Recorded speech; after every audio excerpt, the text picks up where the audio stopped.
Benedict Cordon. What do you believe is an appropriate use of AI with our students? This is a two-parter. How can the use of AI be monitored to ensure safety and privacy for our students?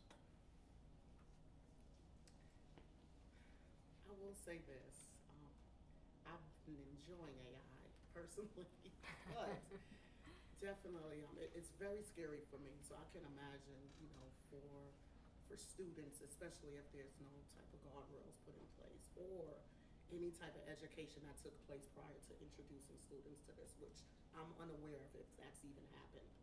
So I feel like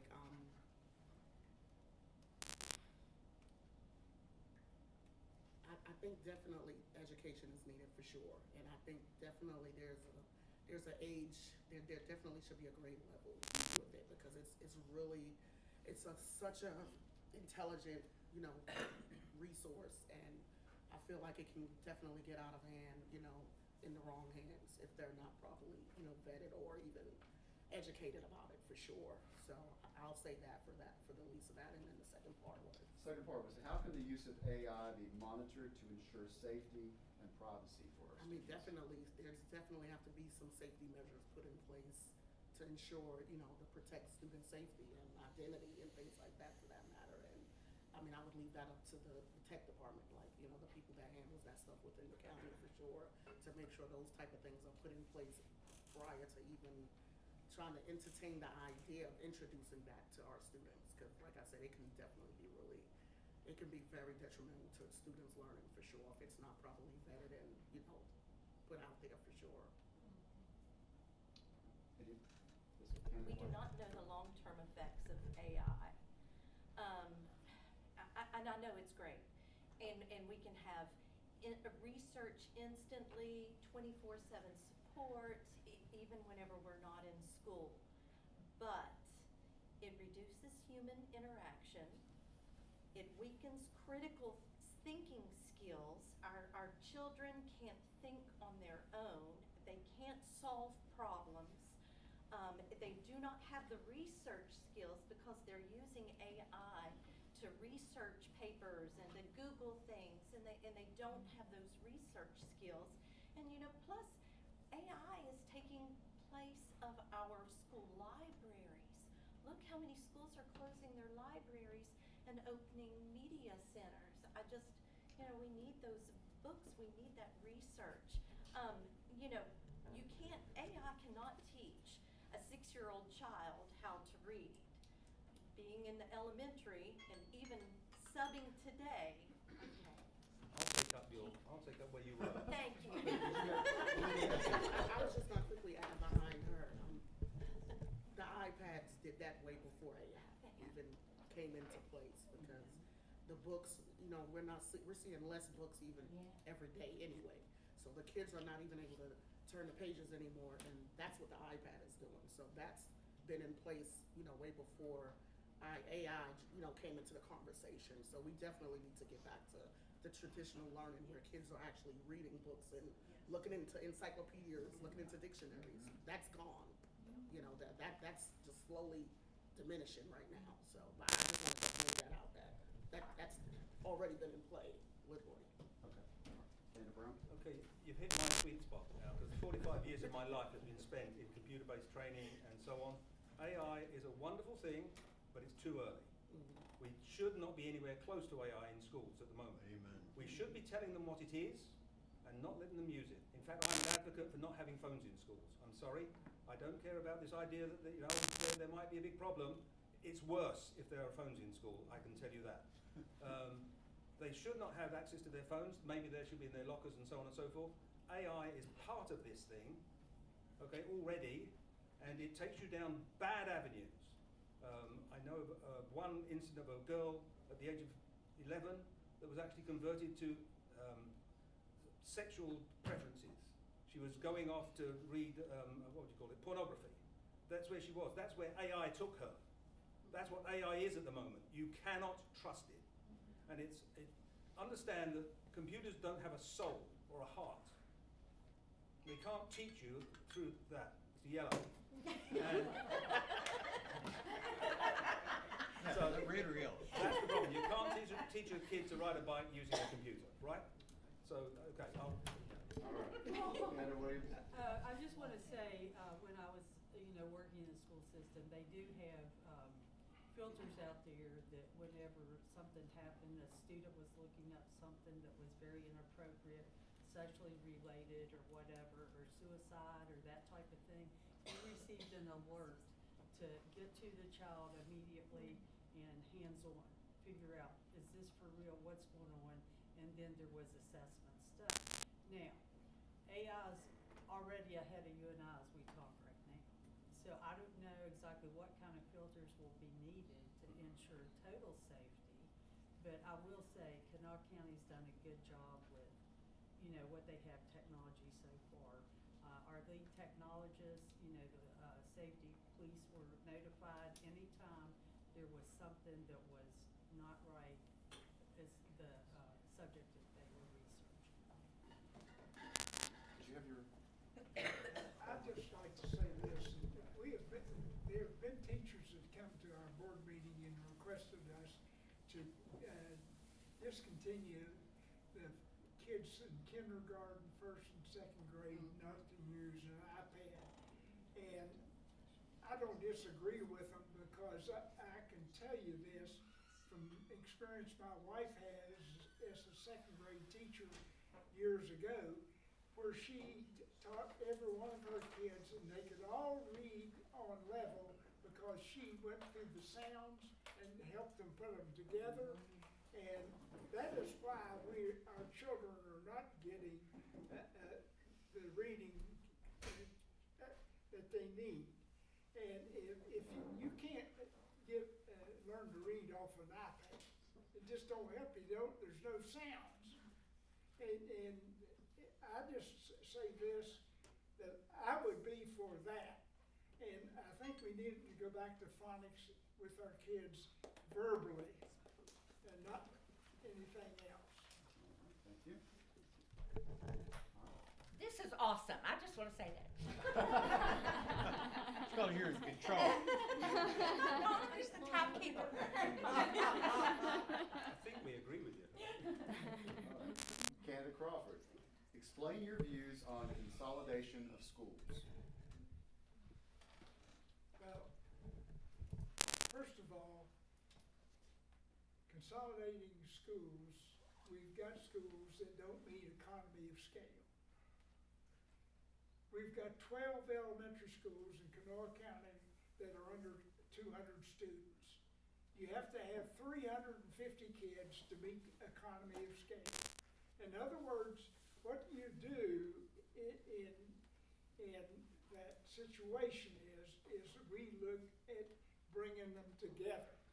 And that is a good example is Capitol High School. Capitol High School was built for 1,800 kids. They're under 900 students. So what we probably need to do is to put Horseman and West Side up there. And we could do that and they still wouldn't have no more than 1,600 kids.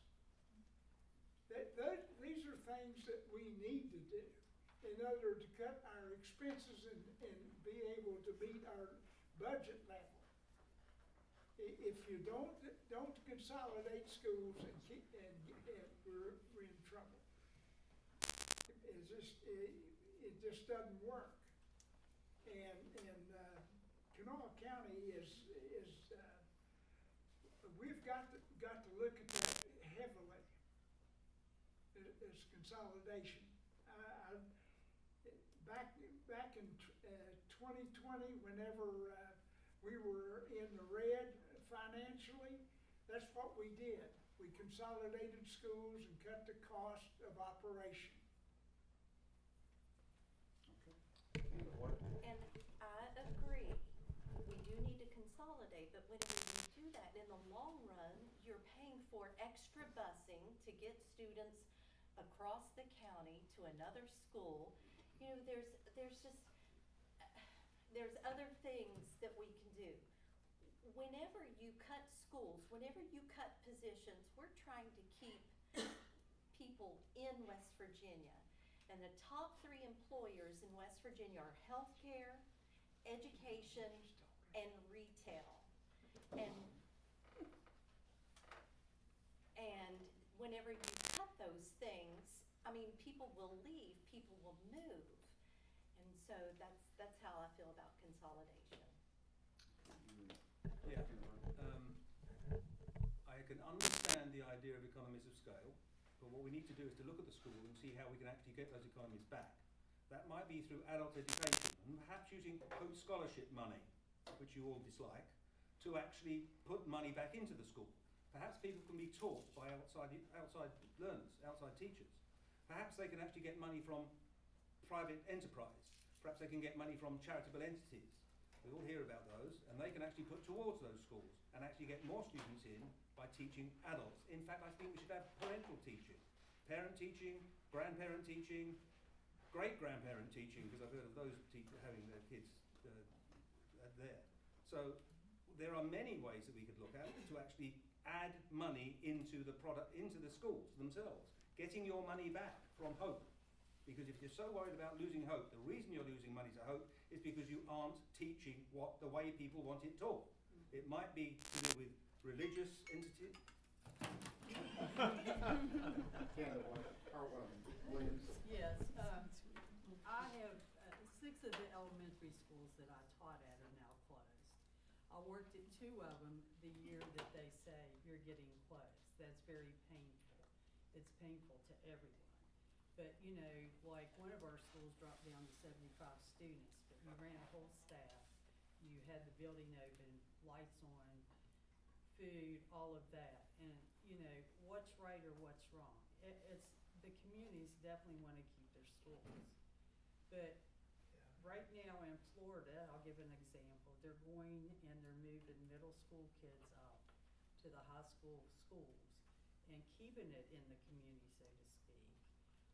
You know, the elementary schools are still running, and then that is a way to cut some costs. Now, that's a study that would have to be done, but that's happening in Florida. They're having problems too, so.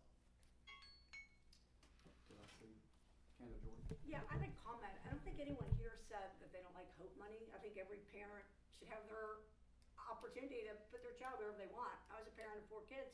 I chose where they went, so I don't care. Hope is fine. My concern is the public educations, and that's what I'm here to work on. I remember walking to my elementary school that's also closed and now a playground, Robbins Elementary. My junior high that I walked to, Woodward Wilson, is now a parking lot. Consolidation hurts communities, and we have small communities, and that's what West Virginia is all about. And it's hard decisions that we make. And, you know, we're here to tell you we're probably going to have to make more. It's just what's happening in West Virginia. Hope money or not Hope money, people are leaving West Virginia.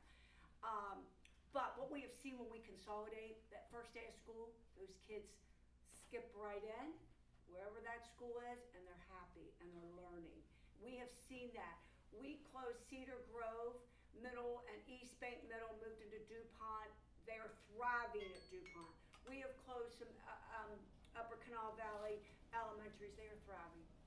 And they do continue. That's our goal, is to continue educating those kids. Thank you. Any other comments? I'll make one. One of the elementary schools I taught at was Dakota Elementary, and if you get off the Sharon Dawes exit, it was 12 miles past there, okay? And so I had a reason to go up there the other day, and the whole area's gone. You know, like people were moving out. That's why it consolidated that school. It's so painful to those communities. I mean, it's just painful. And I'd just like to say that it's a tough decision to make. And I haven't made one, but I've been a part of one. And I know the pain that it causes. Can I just say, adding on, the very schools that these 2 wonderful people who are great principals actually ran. I was speaking to Mr. Carter there, and he was saying 10 years on from Dunbar actually merging with South Charleston, he is still getting parents coming in complaining because of the backlash it gives. And look at Riverside, which is the same thing that happened there. They're still having problems today. And we have to be looking at other ways. It's no point saying, oh, we can't afford it and scale, we have to look at ways of getting the scale so that it works. And I love what she was saying about what they're doing in Florida. It's a great idea. Keep everything together and just move all the kids to the same schools. Now you've got your numbers. And there's other ways too. Don't just think that closing schools is the way of doing it, because I don't believe it. Please. Do you have a comment? Yeah, it's very You need to be disrespectful. quiet down here while they're talking. Because he's making comments about everybody, and that's very disrespectful, and that's not the point of this. All right. Do we have any other comments on the topic? All right. We went through each candidate with the first question, so there are 2 left. I think we'll just start back around, if that's all right. And again, hold your sign up if you'd like to make another comment. Well, the yes/no questions. Are these the yes/no questions? Well, no, there were 9 in here. I was going to finish them Oh, you out. did Just okay. ask him and let us Oh, talk we'll do that. about it. That's Yeah, a great just- idea. just All right, let so us I'm just talk. gonna ask this one, hold your, and then there's a bunch of paddles, so if I pick you out of order, don't do that. Yes.